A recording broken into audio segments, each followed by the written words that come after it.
Imagine living in a time when receiving a diagnosis of diabetes was practically a death sentence. Such was the reality before the discovery of insulin. In the 19th and early 20th centuries, diabetes was a disease that terrified patients and doctors alike. Medicine knew that diabetes caused high blood sugar levels, but did not understand why it happened or how to treat it. Patients often suffered rapid weight loss, extreme fatigue and unquenchable thirst, while their bodies, unable to process glucose, slowly began to fail. The only known treatment at the time was an extremely restrictive carbohydrate and calorie diet, which forced patients into a form of controlled starvation. Although this strategy could extend life somewhat, it was a limited and painful existence.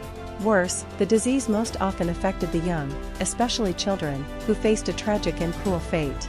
For the physicians of the time, treating these patients was frustrating, as there was nothing really effective they could offer them. But all this was about to change, and the change would come from a man with a revolutionary idea, a physician named Frederick Banting, whose persistence and creativity would forever alter the course of medicine. One sleepless night would be the starting point of a discovery that would save millions of lives. Frederick Banting was neither a famous physician nor a leading scientist. He was, in many ways, an ordinary man with a restless mind and a deep desire to make a difference. Born in Canada in 1891, Banting began his career as a general practitioner, but was soon drawn to the world of medical research. However, he had no laboratory experience and no brilliant resume to back it up. The spark for his big idea came one night in October 1920. While reading a medical article about the pancreas, Banting was fascinated by the mention of the islets of Langerhans, small structures in the pancreas that, according to some studies, were involved in glucose metabolism. What if diabetes was nothing more than the result of the destruction of these cells? That night, Banting could not sleep. His mind was consumed by one question: could he extract something from these cells that would help treat diabetes? The next morning, Banting drafted a rudimentary plan for experimenting with the pancreas. He presented his idea to Professor John MacLeod, a researcher at the University of Toronto, who, although skeptical, agreed to give him access to his laboratory. It was then that Banting met Charles Best, a brilliant student who would become his right-hand man. Together, they formed a team determined to solve the riddle of diabetes. With an idea in mind and the help of a small team, Banting was ready to meet the challenge. But the road to discovery would not be easy.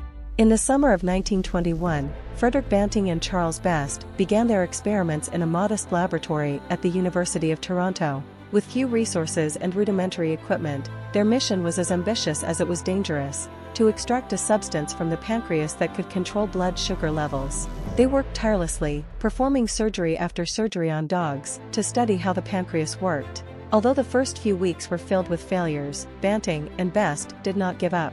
The turning point came when they succeeded in removing the pancreas of a diabetic dog, which raised its blood sugar levels to dangerous levels. They then prepared a crude extract of pancreas, which they called Iltin, and injected it into the dog.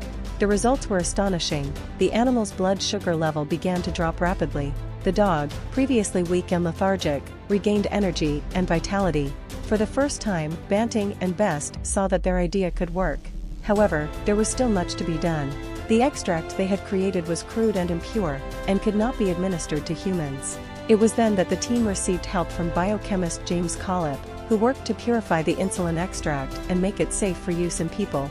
This step was crucial, and after months of hard work, they finally had a purified version of insulin ready for testing in human patients.